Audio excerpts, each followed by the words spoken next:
The air in the interrogation chamber tasted of ozone and something faintly metallic, like old blood. Forlac, sub-commander of the Xylvan Hegemony's 3rd Pacification Fleet, watched the human through the observation glass. The creature was unimpressive. Soft skin, no natural carapace, a fragile bipedal structure. It sat slumped in the neural-restraint chair, its uniform a simple gray jumpsuit, torn and stained. Standard procedure for a captured enemy officer. Standard, until it wasn't. He has offered no tactical data. A subordinate clicked, mandibles quivering. Biometric readings indicate elevated stress, but his verbal responses are obstructive, and he smiles. Constantly. Forlac's primary eyes narrowed. A smile, a baring of teeth. In most species, a threat display. In humans, according to preliminary cultural briefings, it could mean anything from joy to aggression to profound psychological distress. This one smile was a thin, unwavering line. Obstruction is a luxury for those with time, Forlac stated, his voice a dry rasp. We have pacified 17 systems. His solitary vessel was a gnat against our hulls. His defiance is a performance without an audience.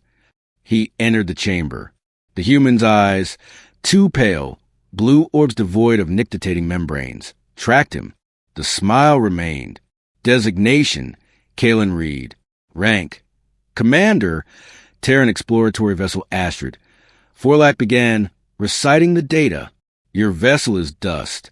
Your crew is dead or in containment. The hegemony has offered terms to your homeworld. They have 30 of your hours to submit. You possess no leverage. Provide the access codes to your ship's core log, and your containment may be made more comfortable. Kalen Reed shifted, the restraints humming as they adjusted. He didn't speak for a long moment, his gaze drifting past Forlac to the sterile, gray wall. Then he chuckled, a dry, rasping sound. Comfortable. Right. His voice was rougher than the bioscan suggested it should be. You glassed New Thessa on your way here, didn't you? The long-range scanners caught the thermal bloom. 3 billion people. You call that pacification? It was a demonstration of resolve, Forlac corrected, unmoved. A necessary reduction of militant infrastructure. Necessary, Reed repeated, and the chuckle bloomed into a low, genuine laugh. It was a sound that didn't belong in the cold silence of the chamber. It raised the fine hairs on Forlac's sensory palps. You know, on Earth we have a saying. Talk softly and carry a big stick. You guys, you just have a really big stick. You forgot how to talk. The insolence was calculated. Forlac had seen this before in primitive species. Bravado in the face of annihilation. It was a final, pathetic grasp for dignity. He would crush it. Your cultural aphorisms are irrelevant. The stick, as you call it, is all that matters. The codes. Now. Reed leaned forward as far as the restraints allowed. His smile finally faded, replaced by an unsettling calm. You didn't even look at the wreckage of the Astrid, did you? Too busy counting your victory. Just another piece of human junk to be swept aside. A flicker of unease, cold and sharp, pricked at Forlac's thorax. The Astrid had died easily, true. A single volley from a point defense battery had gutted its engines. It had offered no return fire before its life support failed. A civilian vessel, as suspected. The salvage teams had reported nothing of strategic value. The wreckage is inert, Forlac stated. Is it? Reed asked, his head tilting. Or is it that your sensors are only programmed to look for weapons that make sense to you? Big energy signatures. Plasma coils. Mass drivers. He barked another short laugh. You're so advanced you've forgotten how to think like something that isn't. The insinuation was a needle. Forlac's patience, a finite resource, expired. He gestured with a clawed limb. A guard near the wall activated control. The neural restraint chair pulsed, and Reed's body arched violently. A silent scream locked his throat, muscles straining against the bio-weave straps. Agony, clean and clinical, fed directly into his nervous system. Forlac watched the human's biometric spike on the wall display. Heart rate soaring, neural activity erupting in frantic bursts. After 10 seconds, the pulse ceased. Reed sagged, breath coming in ragged, Wet gasps. Spittle flecked his chin. The chamber was silent save for the hum of machinery and his tortured breathing. Then he started laughing again.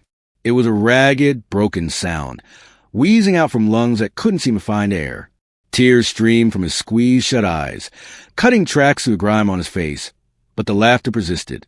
It wasn't defiance anymore. It was something else. Something that felt like recognition, like a horrible, private joke only he understood. Forlack felt a chill that had nothing to do with the chamber's climate control. Pain was a universal language. Fear was a universal currency. This hysterical mirth in the face of utter physical torment was a dialect the species had no translation for. It was an error in the logic of the universe. Why do you laugh? Forlack demanded, his clinical detachment cracking. You are broken. You are defeated. Reed managed to open his eyes. They were bright with pain and something else, a terrifying, lucid gleam. Broken, he coughed, the laughter subsiding into hiccuping breaths. That was a 5, maybe a 6, on a scale you people haven't even invented yet. He sucked in a deep, shuddering breath, his grin returning wider and more unnerving than before. You think you're interrogating me, Sub-Commander. You're not. You're the one on the clock. 30 hours, right? Tick-tock. The cold prick became a shard of ice in Forlack's gut. The human's words were madness, the ramblings of a shattered mind. And yet, the ease of the Astrid's destruction, the lack of resistance, the focus on a deadline they themselves had set. Explain, Forlack hissed, leaning close, the scent of human sweat and adrenaline filling his olfactory pits. Reed just looked at him, the eerie calm settling back over his features. You demanded surrender. You broadcast your ultimatum on every frequency to the whole system. Very dramatic, very final. He closed his eyes as if exhausted. A big stick. But you shouted your ultimatum into a cave. Forlack. You just didn't wait to hear the echo. The main fleet communication channel buzzed in Forlack's auditory implant. An alert, low priority. A routine update from the automated monitoring station in the asteroid belt on the system's edge. He almost dismissed it, his focus locked on the infuriating, laughing creature before him. But the human's words echoed. You didn't even look at the wreckage. With a twitch of his claw, Forlack opened the channel. The technician's voice was bored, routine. Anomalous energy reading from the derelict Terran vessel. Transient spike in low-band gravitational waves. Probably a collapsing power cell. No threat signature. Logging for salvage detail. Gravitational waves. Not weapons plasma. Not engine signatures. Gravitational waves. Reed's eyes snapped open. He had heard the tinny transmission through Forlack's external speaker. The human's face went slack for a second, all traces of pain and laughter wiped away. Then he looked directly at Forlack, and his expression was one of profound, almost pitying clarity. Echo, Reed whispered. At that moment, the lights on the battle dreadnought unwavering resolve, flagship of the 3rd Pacification Fleet, flickered. Not a power failure, a distortion, as if space itself had taken a deep, shuddering breath. And from the dark, silent hulk of the Astrid, adrift amidst its own debris, a single, impossible ripple of distorted light began to expand.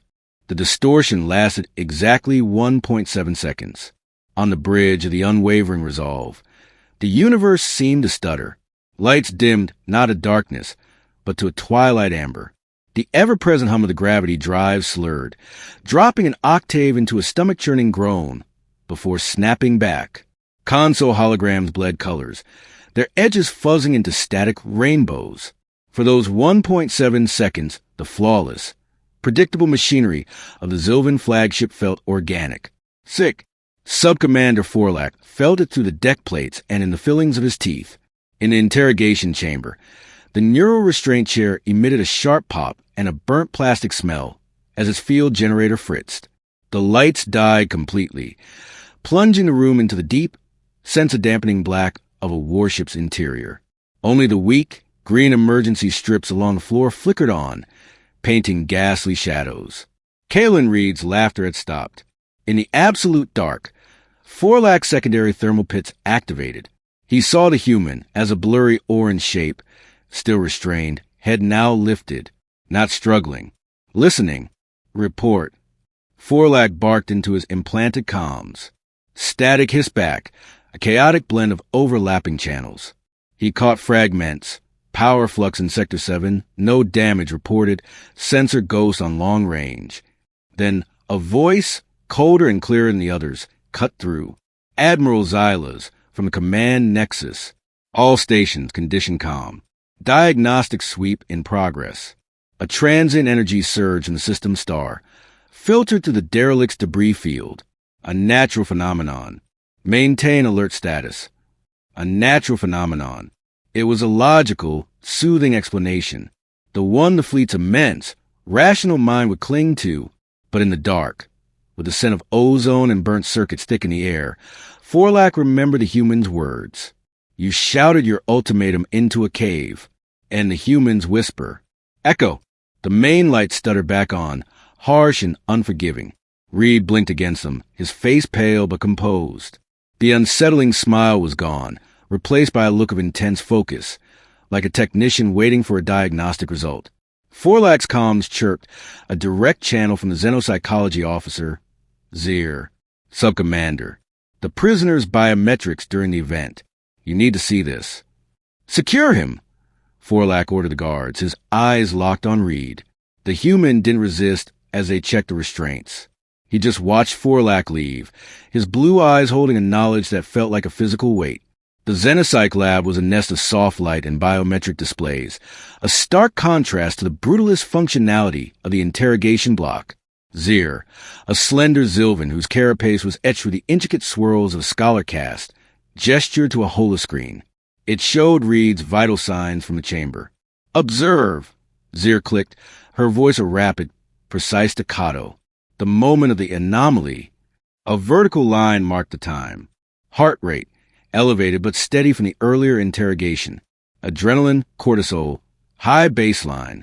Expected. She zoomed in.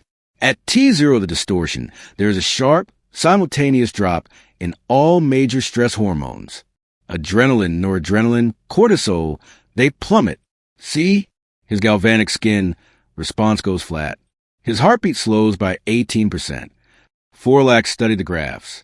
The lines didn't spike in fear or shock. They fell.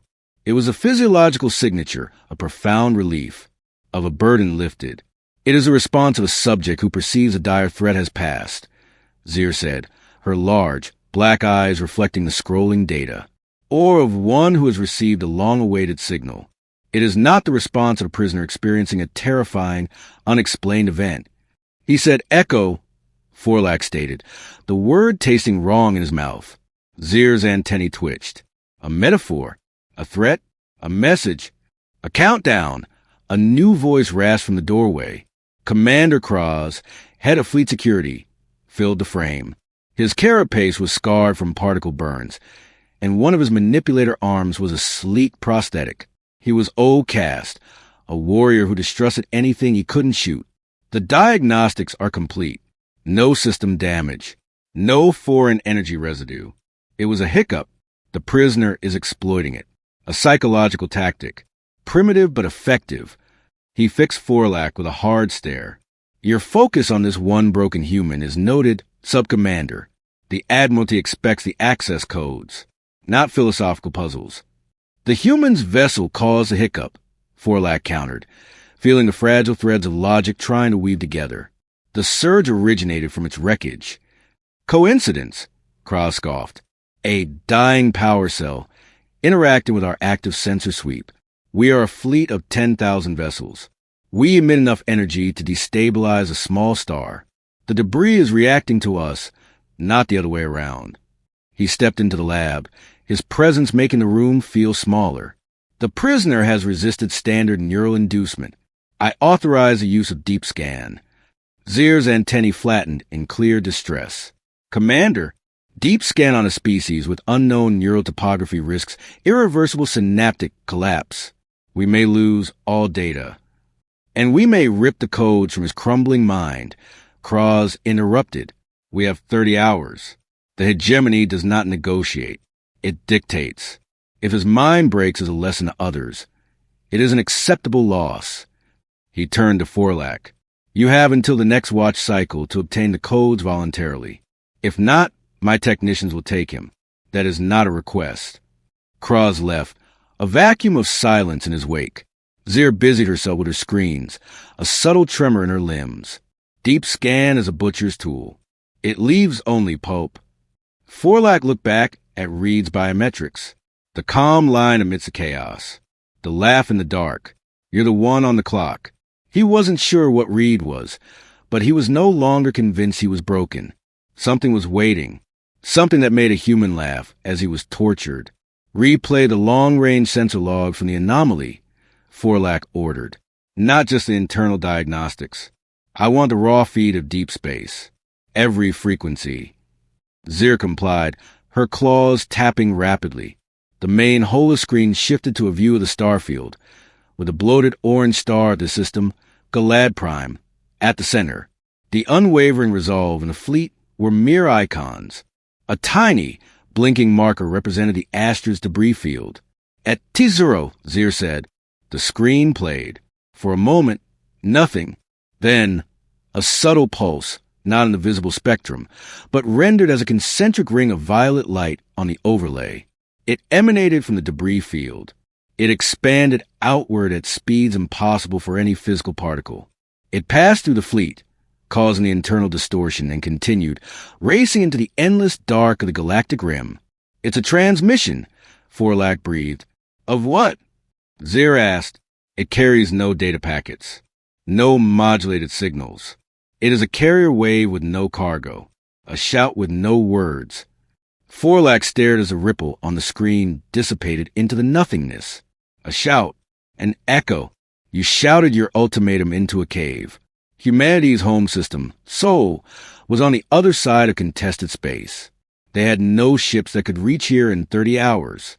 No weapon that could challenge the fleet. The ultimatum was a formality, a courtesy before annihilation. Unless... direction, Forlac demanded, a cold certainty crystallizing in his gut. Plot the vector of that wave. Not where it came from. Where it was aimed. Zir's claws flew. The starfield on the holoscreen rotated, lines of trajectory extending from the debris field. The violet ripple's path stretched out, a perfectly straight line avoiding stellar gravity wells. It shot past the frontier of surveyed space, past the empty nebulae, into a region of the galactic spiral arm listed on Xylvan charts as Void 337, uninhabited, devoid of resources, a dead zone, a perfect place to hide something you didn't want found. There is nothing there, Zir stated, consulting the stellar database. No stars, no planets, a 3-light-year expanse of interstellar dust and dark matter. Forlac's comms buzzed. It was the bridge. Subcommander Forlac, report to the Admiral's briefing room immediately. The tone was urgent. It wasn't about the prisoner.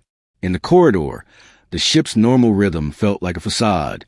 The Marines at their posts, the technicians at their consoles, they moved with the quiet efficiency of an organism that believed itself invulnerable. Forlac felt the shiver in the hive mind. The hiccup had been felt by all. The briefing room was a sphere of projected star maps. Admiral Xylas, an ancient Xylvan whose carapace was the color of weathered stone, stood at the center. Kraz was there, along with the chief science officer and the fleet navigator. All looked at a single, troubling datum.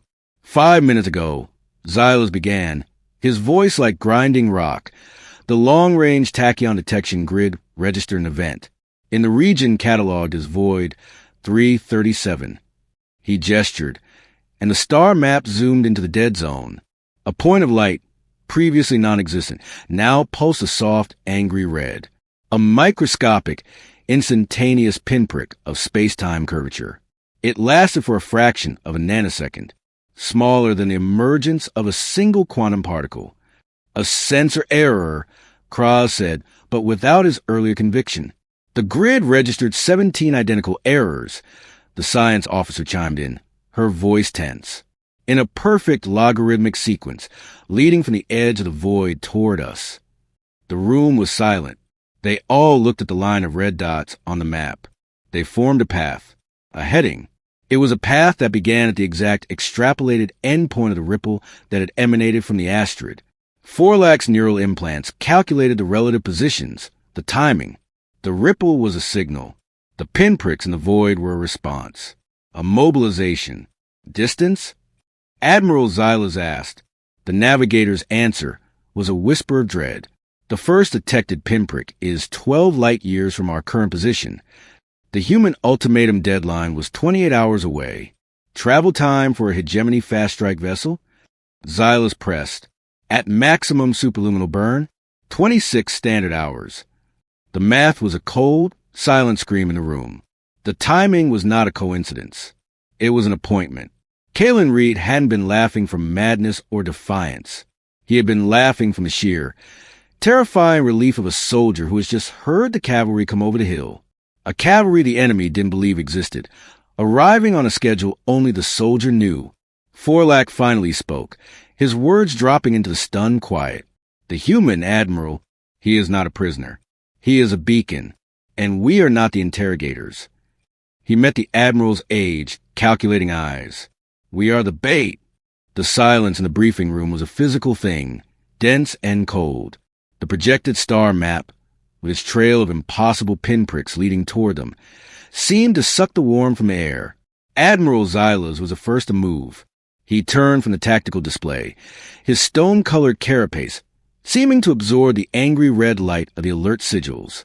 His primary eyes, deep-set and glinting like obsidian chips, fixed on Forlak. A beacon. Explain.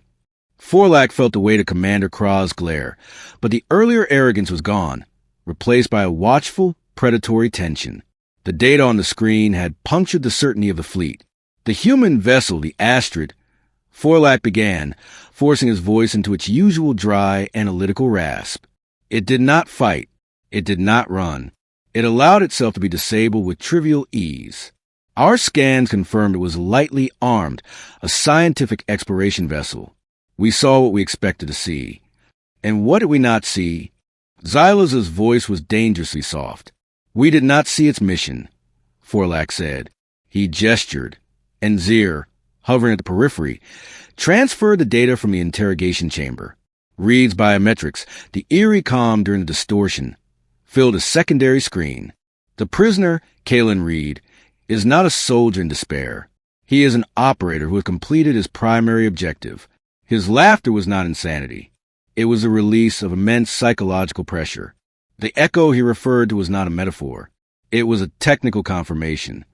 The chief science officer, Toll, a Xylvan whose carapace was etched with luminous data glyphs, stepped forward. The energy pulsed from the wreckage. We have reclassified it as a directed neutrino gravity burst. It is a signaling technology of elegant simplicity. It uses space-time itself as a medium. It is not a message you decode. It is a message you feel, like a tremor in the bedrock. A distress call, Kraz growled. No, Toll countered, her voice humming with a scholar's excitement despite the dread. A distress call shouts, I am here. Help me. This was different. It was a calibration signal, a targeting ping of immense precision, containing the exact location, mass, and energy signature of our entire fleet. It was not a cry for help. It was a data packet, a set of coordinates for a return strike. The words hung in the air. A return strike from a region of space they had declared empty. Who? Admiral Xylas asked a single, vital question. The Terrans have no presence beyond the Orion Spur. Their fastest ships would take months to reach this position, even if they knew we were here. Forlak called up the cultural database on the humans. Scraps of information looted from fallen colonies, deciphered from their primitive planetary networks. He filtered past the data on warfare, politics, industry. He searched for their myths, their monsters. On Earth, Forlak said, the words tasting alien, they have stories of creatures that sleep in the dark places, under mountains, at the bottom of seas, in the voids between stars. They do not call them monsters. They call them, he struggled with the translation, old ones, ancient, patient, And in their oldest stories, the way you wake such a thing is not by shouting at it. It is by bleeding in its waters, by disturbing its silence. He pointed to the trail of red pinpricks on the star map. We shouted our ultimatum across every frequency, a declaration of dominance, an act of profound noise in the silent sea. The Astrid did not come to fight us. It came to find us, to mark us, and then, with its dying act, it sent that marker not to Earth, but into the dark, to something that values silence above all else. Kraz let out a derisive click. You are citing primitive superstition as tactical intelligence? This is fear-mongering, forlack, the stress of command. What is the alternative explanation, Commander? Admiral Xylas interrupted, his ancient eyes never leaving the pinpricks. That the humans have secretly developed faster-than-light technology an order of magnitude beyond ours, hidden an entire fleet in a sterile void, and baited us into attacking a sacrificial lamb to justify a counterstrike, which scenario requires a greater leap of faith. Kraz had no answer. Time to intercept? Xylas asked the navigator. Based on progression of the space-time anomalies, the leading edge will reach the system's outer cometary cloud in approximately 22 hours, well before the ultimatum deadline. 22 hours. The math was brutal. The pinpricks were moving at speeds that defied known physics, not traveling through space, but folding it, the wake of something vast stirring from its sleep. Battle readiness. Xylas commanded, and the fleet's instinct took over. Alerts flashed across the system. The immense swarm of Xylvan vessels, from the planet-cracking dreadnoughts to the swift dagger-like escorts, began to shift formation. Shields cycled to maximum. Weapon capacitors hummed, charging. The orderly ballet of an apex predator preparing to swat a fly. But a new tension threaded through the comms.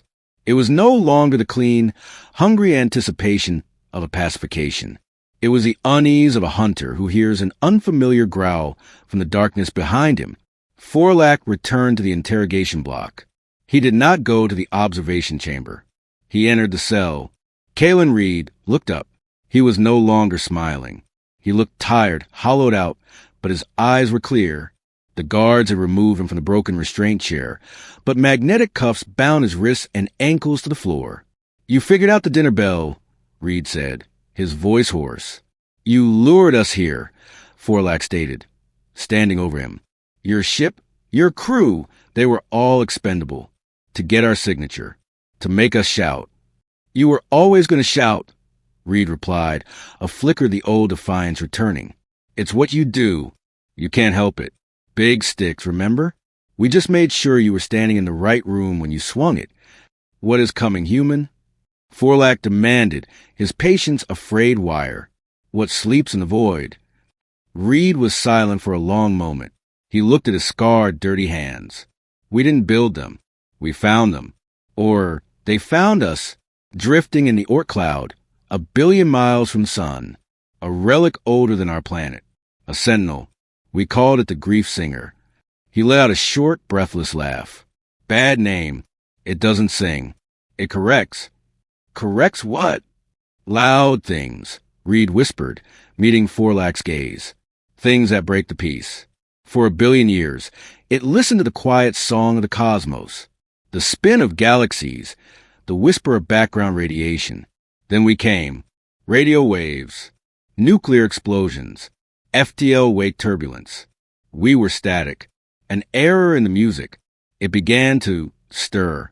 We realized we had two choices. Try to destroy it. And we didn't have a stick that big. Or learn its rules. It's one simple rule." Forlack's blood ran cold. "Silence." Reed nodded slowly. "It doesn't care about life. Or empires. Or morals. It cares about noise. Catastrophic, aggressive, propagating noise. A supernova is natural.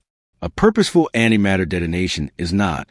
The pulse from your pacification of New Thessa, that reached its nest 3 years ago. It started waking up. The Astrid's mission was to find the source of the noise, to deliver an invitation. And you accepted. You are sentencing your own world to die." Forlack hissed. "Our ultimatum stands. We will glass Earth before this thing arrives. For the first time, genuine emotion, a profound, weary sorrow, crossed Reed's face. You won't. You can't. To fire your primary weapons, to make that much noise now, with it so close and already hunting, it would be like screaming in the ear of a thing that hates screams. You'd be painting the biggest target in the universe on your forehead.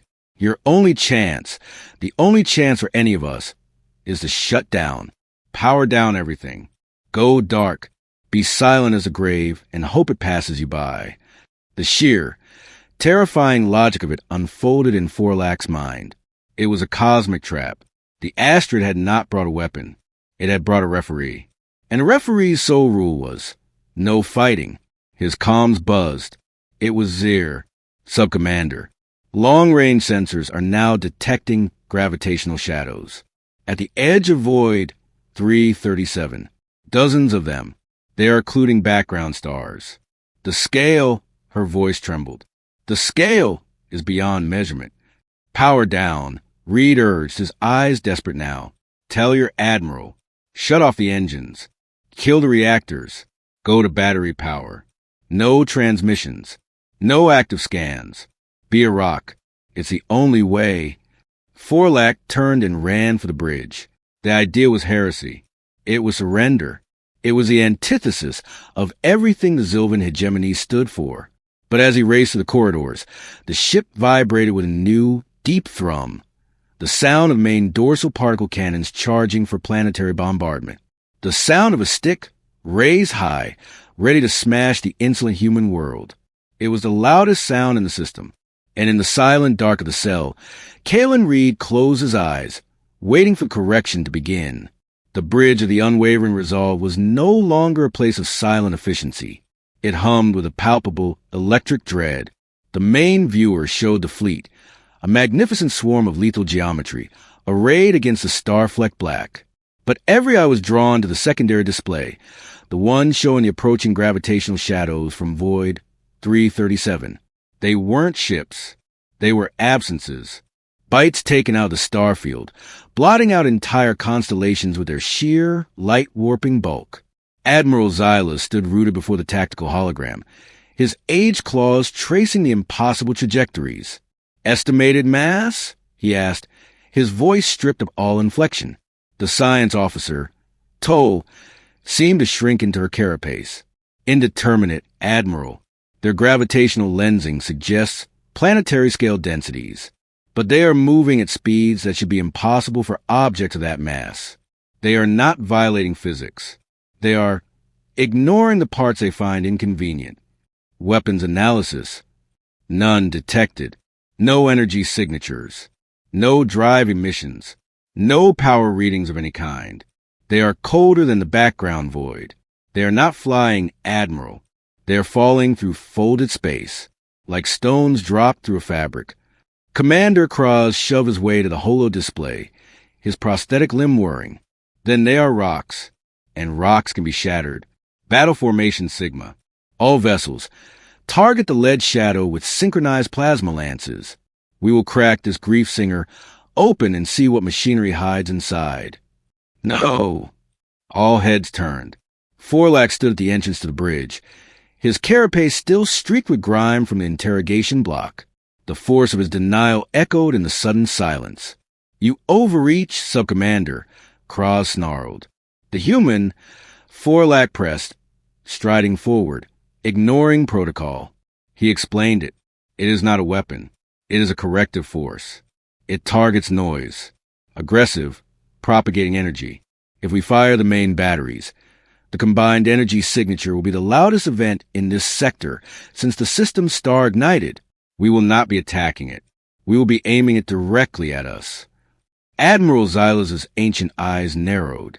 The human seeks to disarm us with superstition. With physics, Forlak insisted. He pointed a trembling claw at the viewer. We have scanned it with every active sensor. We see nothing. It is a perfect stealth entity because it does not emit. It only absorbs. Absorbs sound, light, energy, kinetic impact. To fight it is to feed it. Our only chance is to stop. To be silent. Heresy. Kraz boomed. The hegemony does not cower in the dark. We are the apex of creation. We will burn this phantom from the sky, and then burn its human puppets from their world. He turned to the gunnery station. Target lock. On my command. Admiral, please. Forlak's voice was raw. Listen to the logic. The human ship's signal was a trigger. Our ultimatum was the primer. We are holding a live explosive, and Commander Cross is demanding we strike it with a hammer. The only way to survive is to put the hammer down. For a long, agonizing moment, Admiral Xyla said nothing. He looked from the advancing, star-eating shadows to the resolute, fire-ready posture of his fleet, the very embodiment of Xylvan might. He saw the glorious, proud history of 1,000 pacifications, and he saw the absolute, chilling nullity on the sensors where the enemy was. Hold the firing order, Xyla said, his voice barely a whisper. Kraz whirled. Admiral. Hold. The word cracked like a whip. All vessels, go to communication silence. Passive sensors only. Reduce reactor output to station-keeping minimum. Stand by. A wave of stunned disbelief rippled through the bridge crew. It was unprecedented. It was unthinkable. It was, to the Xylvan warrior spirit, a humiliation worse than death. But they obeyed. The aggressive targeting scans winked out. The deep thrum of the main engines faded to a ghost of itself. The fleet became a quieter, darker constellation, adrift in the silent sea. On the viewer, the lead gravitational shadow entered the system's outer boundary. It passed through the sparse debris of the Orc cloud. As it did, something happened. Not an explosion. An erasure. A rogue planetoid of dirty ice, 300 kilometers across, simply ceased to be. One moment it was a pale, pitted dot on the scanners. The next it was gone. No flash of energy. No cloud of debris. It vanished into the shadows of event horizon-like periphery without a sound, without a ripple. It was subtracted from existence. A collective shudder passed through the bridge. It consumes mass, Toll whispered, her data glyphs pulsing with frantic analysis. Not with energy. With topological displacement. It is not destroying matter. It is relocating it. To where I cannot say. It's taking out the trash, Forlak said, the human's words chilling him. Clearing the noise. A rogue ice ball makes sound. Gravitational perturbations. Micrometeoroid collisions. It is an irregularity. So it is being corrected. The shadow moved on unperturbed, implacable. Its course was not aimed at the fleet. It was on a direct vector for Galad Prime, the system's star. It's going for the sun, Kraz breathed, a terrible awe finally breaking through his fury. The ultimate source of the system's noise, Forlak agreed. The human said it corrected loud things. What is louder than a star? They watched powerless as the shadow approached the star's corona. The star's frantic solar flares, its raging plasma loops, seemed to stretch toward the shadow, then smooth out, like a pond's surface becoming glass. The star didn't dim. Its light simply stopped fluctuating. It became a perfectly steady, unnaturally placid sphere of fusion fire. The shadow lingered at its edge for a time. Seconds, hours, time itself seemed to stutter, and then moved on, leaving a silent, corrected star in its wake. Its new heading was unambiguous. It turned toward the heart of the fleet, toward the source of most recent, most egregious noise, the Xylvan Hegemony's third pacification fleet. Panic, cold and silent, erupted on the bridge. Officers looked to the Admiral, to Kraz, to their weapons consoles. The urge to fight, to scream their defiance into the coming dark, was a biological imperative. All vessels, Kraz screamed, seizing the moment. We are under existential attack. Total volley. Fire. Belay that order. Xylas roared, but it was too late. The command had been given. Across the fleet, 10,000 vessels, acting on standing protocols. Unleash hell. Concentrated beams of star-hot plasma, lances of accelerated matter, and swarms of singularity warps converged on the lead shadow. The combined release of energy would have vaporized a gas giant. It was the most violent, loudest act of war in this quadrant of the galaxy in a millennium. The light of the volley raced toward the shadow and died. It didn't hit a shield. It didn't explode. The brilliant, catastrophic light simply went out. As it reached the shadow's boundary, it vanished. The silence that followed was deeper than before, a void where even the memory of sound seemed stolen. The shadow did not change course. It did not speed up. It continued its serene, inevitable approach. It passed the outermost picket ships. They were not destroyed. They were simplified. One moment, a complex, 5-kilometer-long warship with a crew of thousands, buzzing with systems and thoughts and life. The next, a smooth, featureless, cold obsidian sphere, tumbling silently in the void. All noise, all complexity, all difference erased. The terror was now absolute. The fleet shattered. Discipline evaporated. Ships scrambled, engines flaring as they tried to flee in every direction, broadcasting desperate distress calls, firing wild shots at the advancing nothingness. Each burst of engine power, each transmission, each weapon discharge was a flare in the dark, a ringing bell. And one by one, the shadow, and the others now drifting into the system behind it, found them. They were smoothed into silence, made into perfect silent stones. On the bridge of the unwavering resolve, chaos reigned. Kraz was bellowing contradictory orders. Xyla stood frozen, watching his legacy be unmade. Forlac did the only thing he could think of. He ran.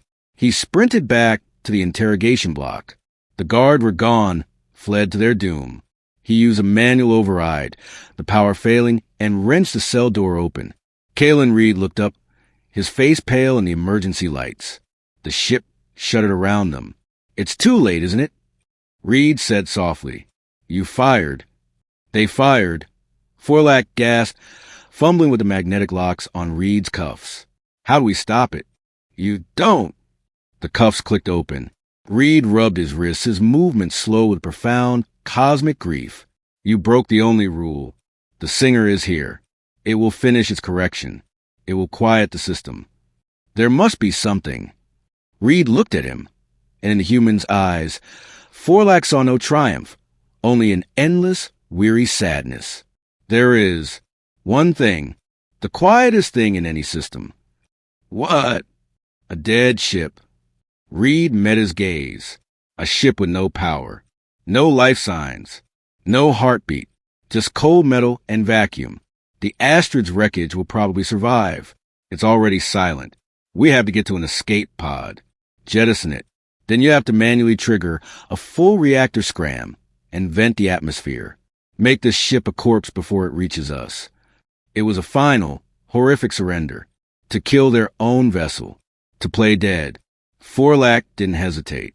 He grabbed Reed and pulled him into the corridor, now lit only by frantic red strobes. They fought their way through panicking crew toward the auxiliary pod bay. Around them, through viewports, they saw the silent, terrible ballet of correction.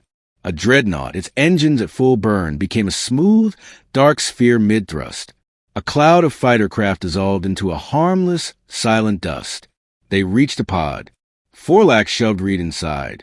"Go." Reed stared. "You're not coming?"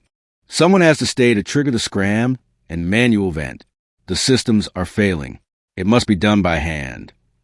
Forlac's voice was calm. It was the first clear thought he'd had since the shadow appeared. Reed, the enemy, the architect of this ruin, nodded once, a flicker of respect in his haunted eyes. "Good luck, Sub-Commander." Forlac slammed the hatch release. The pod shot away into the chaotic dark. He turned and ran for engineering, for the primary reactor control nexus. Alarms were failing. Lights were dying. The ship was screaming its death throes, and that scream was a beacon. He reached the nexus. Through a heavy viewport, he saw the shadow filling the world. It was not black. It was the absence of color, of depth, of meaning. It was the end of noise. His claws flew over the manual override panel. He initiated the total reactor scram. A deep, final shudder ran through the unwavering resolve as the heart of its power went cold. He slammed the heel of his claw onto the atmospheric purge lever. With a great, final sigh, the air fled the ship. Silence. Absolute, perfect silence. Forlac floated in the dark, freezing engineering nexus, his body already aching from the cold and vacuum. He turned to the viewport. The shadow was there just outside, It enveloped the ship. He saw nothing, an endless, serene, quiet nothing. He felt a profound, irresistible pressure, not on his body, but on his self, on his memories of engine hums, of battle cries, of victory chants, on the noise of his own thoughts. It all began to smooth out, to soften, to quiet. He wasn't afraid. The fear was too loud. It was being quieted, too. The last thing Subcommander Forlack of the Xylvan Hegemony perceived, before the silence became total, was a final, fleeting impression, not a sound, but the memory of a sound, the faint, echoing, terrible laughter of a human, ringing in a silent cave that was now, and forever would be, still.